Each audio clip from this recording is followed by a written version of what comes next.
नमस्कार। नमस्कार।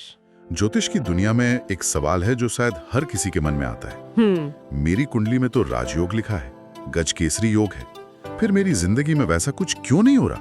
हाँ, ये तो सबसे आम सवाल है। लोग चार्ट दिखाते हैं, उसमें बड़े बड़े वादे होते हैं, लेकिन असलियत में बस संघर्ष और इंतजार।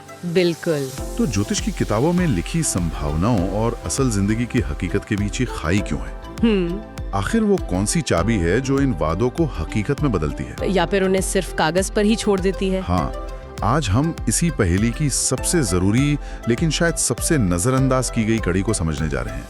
ये ग्रहों की राशि या भाव नहीं, बल्कि उनकी डिग्री है।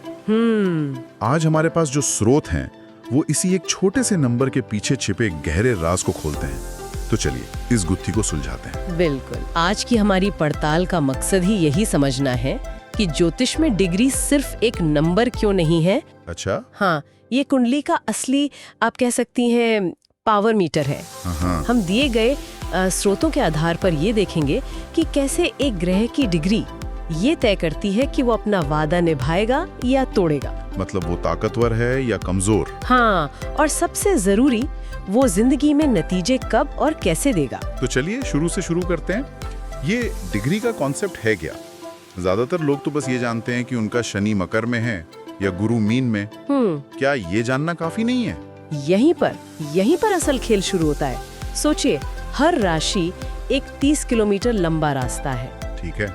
जब हम कहते हैं कि ग्रह उस राशि में है, तो हम बस ये बता रहे हैं कि वो उस रास्ते पर कहीं है। लेकिन कहाँ?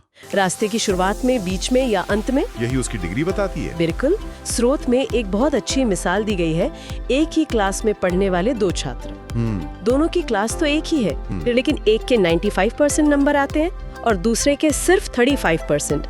जमीन आसमान का फर्क है। हाँ, दोनों का नतीजा और क्षमता बिल्कुल अलग है। डिग्री भी ग्रहों के लिए वही मार्कशीट है। वाह, मतलब एक ही राशि में ग्रह की पूरी लाइफ साइकिल चल रही है। हाँ, बचपन से बुढ़ापे तक। ये तो सोचने का पूरा नजरिया बदल देता है। तो ये अवस्थाएं काम कैसे करती है? ठीक है। तो जब कोई ग्रह शुरुआती डिग्री में होता है, मान लीजिए 0 से 5 डिग्री के बीच, बिल्कुल शुरू में। हाँ, बिल्कुल शुरू में, तो वो अपनी बाल्यावस्था में होता है। इसे एक नए ट्रेनी या इंटर्न की तरह समझिए। अच्छा। उसके पास टैलेंट है, उसे पता है कि उसका काम क्या है, लेकिन अनुभव, वो आत्मविश्वास और काम को अंजाम तक पहुंचाने की ताकत नहीं होती। मतलब वो वादे तो करेगा। हाँ, वादे करेगा, लेकिन उन्हें पूरा करने में लड़खड़ाएगा। उसमें ऊर्जा बहुत होती है, पर दिशाहीन। ठीक है। तो वो एक बच्चे की तरह है जो गलतियां कर करके सीख रहा है। फिर जब वो थोड़ा बड़ा होता है, मतलब अपने प्राइम टाइम में आता है, तब क्या होता है? यही सबसे महत्वपूर्ण पड़ाव है। जब ग्रह मध्य डिग्री में पहुंचता है, खासकर 11 से 20 डिग्री के बीच, तो वो अपनी युवावस्था में होता है। पीक पर? हाँ, बिल्कुल।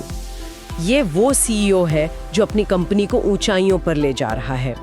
उसके पास ऊर्जा, अनुभव और समझ का एक सही संतुलन होता है। तो इस अवस्था में ग्रह सिर्फ वादे नहीं करता? नहीं, वो नतीजे देता है। वो स्थिर होता है, भरोसेमंद होता है और अपनी पूरी क्षमता से काम करता है। अच्छा। कुंडली में कोई भी अच्छा योग अगर इस डिग्री वाले ग्रह से बन रहा हो, तो उसके फल मिलने की संभावना सबसे ज्यादा होती है। ये तो बहुत दिलचस्प है।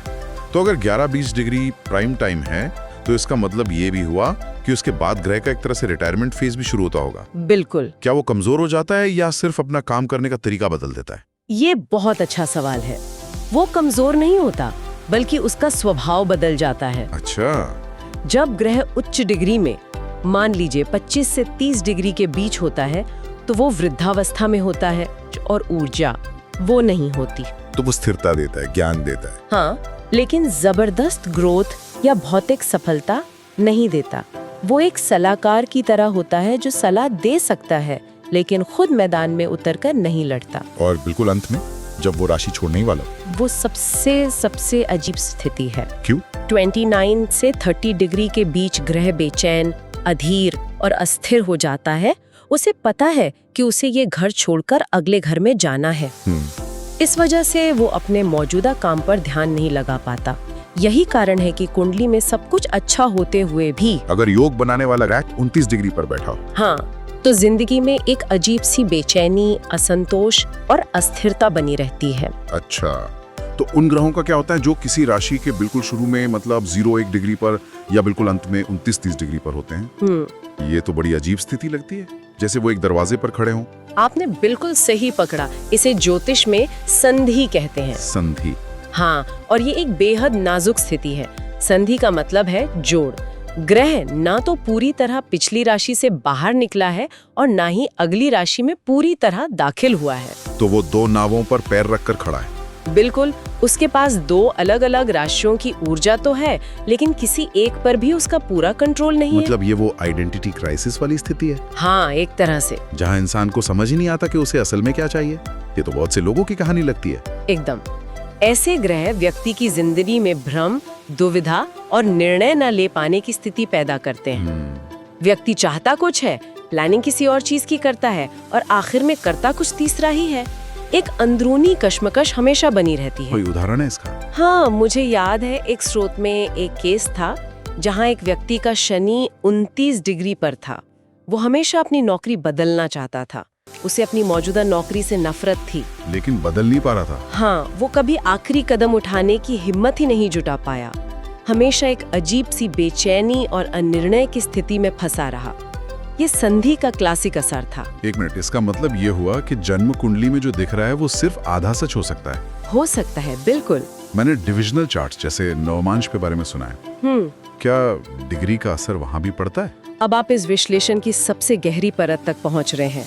हाँ, डिग्री का असली जादू या कहें कि असली धोखा डिविजनल चार्ट्स में ही नजर आता है। वो कैसे? जन्म कुंडली, जिसे D1 चार्ट कहते हैं, हमारे शरीर की तरह है जो बाहर से दुनिया को दिखता है। लेकिन नवमांश चार्ट यानी D9 वो हमारी आत्मा की तरह है, हमारी अंदरूनी ताकत और असली क्षमता। तो क्या कोई ऐसा उदाहरण है जहाँ कागज पर राजा दिखने वाला ग्रह अंदर से बिल्कुल खोखला निकला? बिल्कुल, स्रोतों में ऐसे कई उदाहरण हैं। मान लीजिए किसी की कुंडली में बृहस्पति अपनी उच्च राशि कर्क में बैठा है। ये तो बहुत अच्छा माना जाता है। हाँ, बाहर से देखने पर ये एक शानदार गज केसरी योग बना रहा है। हाँ। हर कोई कहेगा वाह क्या किस्मत है। लेकिन अगर वही बृहस्पति नवमांश चार्ट में अपनी नीच राशि मकर में चला जाए या बहुत ही कमजोर डिग्री पर हो, तो क्या होगा? बाहर से तो सब अच्छा दिखेगा, व्यक्ति ज्ञानी भी लगेगा, लेकिन जब असल में उस ज्ञान से सफलता पाने या रिश्ते निभाने की बारी आएगी तो उसे निराशा ही हाथ लगेगी। बिल्कुल, ये उस शानदार दिखने वाली गाड़ी की तरह है जिसका इंजन ही कमजोर हो। और इसका उल्टा भी हो सकता है। हाँ, कि जन्म कुंडली में कोई ग्रह साधारण दिखे, हाँ, पर नवमांश में वो बहुत मजबूत डिग्री पर हो। हाँ, और यही छिपे हुए हीरो होते हैं। जन्म कुंडली में ग्रह औसत दिख सकता है, लेकिन अगर नवमांश में वो अपनी युवा अवस्था की डिग्री यानी 11 से 20 में और अच्छी राशि में बैठा है तो सही समय आने पर यानी अपनी दशा में वो व्यक्ति को जमीन से उठाकर आसमान पर बिठा सकता है। ये इसीलिए सिर्फ जन्म कुंडली देखकर की गई भविष्यवाणी अक्सर गलत साबित होती है। हाँ, असली ताकत तो अंदर छिपी होती है। अच्छा, आपने दशा की बात की, ये ज्योतिष का एक और बड़ा पहलू है। तो क्या किसी ग्रह की दशा का अच्छा या बुरा होना भी उसकी डिग्री पर ही निर्भर करता है? पूरी तरह से। दशा का मतलब है उस ग्रह का समय। ठीक है। अब वो ग्रह अपना समय कैसे बिताएगा ये उसकी डिग्री तय करती है। स्रोत में एक बहुत दिलचस्प केस था। एक व्यक्ति की कुंडली में बृहस्पति, जो ज्ञान और भाग्य का कारक है, वो बहुत अच्छी जगह पर था, मतलब कागज पर बेहतरीन, लेकिन उसकी डिग्री सिर्फ एक थी। अच्छा, बस एक डिग्री? हाँ, जब बृहस्पति की 16 साल की महादशा शुरू हुई तो सबने सोचा कि अब तो किस्मत चमक जाएगी। पर हुआ उल्टा, है ना? बिल्कुल। हुआ ये कि उन्हें अपनी नौकरी में पहचान के लिए जबरदस्त संघर्ष करना पड़ा, हर काम में रुकावटें आईं और उन्हें आर्थिक और मानसिक तनाव झेलना पड़ा। पर क्यों? ग्रह तो अच्छा था। क्योंकि वो बृहस्पति एक बच्चे की तरह था। क्षमता तो थी, पर उसे इस्तेमाल करने का अनुभव नहीं था। उसकी पूरी दशा सीखने और संघर्ष करने में निकल गई। वहीं अगर वही बृहस्पति 15 डिग्री का होता तो अपनी दशा में वो व्यक्ति को अवसर, तरक्की और सम्मान सब कुछ देता। ये सुनकर तो मुझे रत्नों के बारे में एक सवाल आ रहा है। लोग अक्सर ग्रहों को मजबूत करने के लिए रत्न पहनते हैं। बाजार में तो यही कहा जाता है कि रत्न पहनने से कमजोर ग्रह को ताकत मिलती है। क्या डिग्री देखे बिना ऐसा करना खतरनाक हो सकता है? ये एक बहुत जरूरी और विवादास्पद सवाल है। स्रोतों के मुताबिक बिना डिग्री का विश्लेषण किए रत्न धारण करना फायदे से ज्यादा नुकसान कर सकता है। नुकसान कैसे? अगर किसी कमजोर डिग्री वाले ग्रह को, जो अपनी बाल्यावस्था यानी 0 से 5 डिग्री या वृद्धावस्था 25 से 30 डिग्री में है, हाँ। उसे रत्न से जबरदस्ती एक्टिवेट कर दिया जाए तो ये ऊर्जा का एक खतरनाक असंतुलन पैदा कर सकता है। लेकिन क्यों? इंडस्ट्री तो यही कहती है कि कमजोर को ताकत दो। तो क्या ये पूरी इंडस्ट्री ही एक गलतफहमी पर चल रही है? गलतफहमी नहीं, एक बारीकी है जो छूट जाती है। अच्छा। सोचिए, क्या आप 5 साल के बच्चे पर ऑफिस की सारी जिम्मेदारी डाल देंगे या 80 साल के बुजुर्ग को भारी वजन उठाने पर मजबूर करेंगे? नहीं, बिल्कुल नहीं। रत्न यही काम करता है। वो उस ग्रह की ऊर्जा को कई गुना बढ़ा देता है। एक बालक ग्रह पर इतनी ऊर्जा का बोझ डालना उसे और भी ज्यादा दिशाहीन और परेशान कर सकता है। और एक वृद्ध ग्रह को उसे इतनी ऊर्जा देना उसे बेचैन कर सकता है। रत्न सिर्फ उस ग्रह के लिए पहना जाना चाहिए जो युवावस्था में हो, मजबूत हो, लेकिन किसी वजह से थोड़े समर्थन की जरूरत हो। अच्छा, ये एक अच्छे खिलाड़ी को बेहतर जूते देने जैसा है। बिल्कुल। ना कि किसी नौसिखिए को सीधे वर्ल्ड कप में भेजने जैसा। आपने बिल्कुल सही समझा। तो इसका मतलब है कि भविष्यवाणियों में सटीकता के लिए भी डिग्री सबसे जरूरी है। हाँ, बिल्कुल। डिग्री का सही विश्लेषण ये भी बता सकता है कि कोई ग्रह जिंदगी के किस पड़ाव पर अपना सबसे अच्छा या सबसे ज्यादा प्रभाव देगा। कुछ ग्रह जल्दी परिपक्व होते हैं, कुछ को समय लगता है। इसे समझकर ये बताया जा सकता है कि किसी व्यक्ति के करियर में बड़ा उछाल 30 साल की उम्र में आएगा या 40 में। ये भविष्यवाणियों को किताबी ज्ञान से निकालकर एक व्यक्तिगत हकीकत के धरातल पर ले आता है। बिल्कुल। तो आज की इस पूरी चर्चा को अगर समेटना हो तो सार यही है कि कुंडली के बड़े बड़े योग और वादे सिर्फ एक संभावना है। हाँ, सिर्फ एक संभावना। वो संभावना हकीकत बनेगी या नहीं, इसका असली कोड उस ग्रह की डिग्री में छिपा है। राशि सिर्फ ये बताती है कि ग्रह किस मैदान में खेल रहा है। भाव बताता है कि वो क्या खेल खेल रहा है। लेकिन डिग्री ही बताती है कि उस खिलाड़ी में असल में कितना दम है। हाँ, डिग्री का विश्लेषण किए बिना कुंडली को देखना वैसा ही है जैसे किसी किताब का सिर्फ कवर देखकर उसकी कहानी का अंदाजा लगाना। सही बात है। असली कहानी तो पन्नों के अंदर है और ज्योतिष में वो पन्ने डिग्री ही खोलती है। और आज के इस विश्लेषण से एक विचार मन में आता है। बताइए। स्रोत बताते हैं कि कमजोर डिग्री वाला ग्रह हमेशा सबक सिखाता है।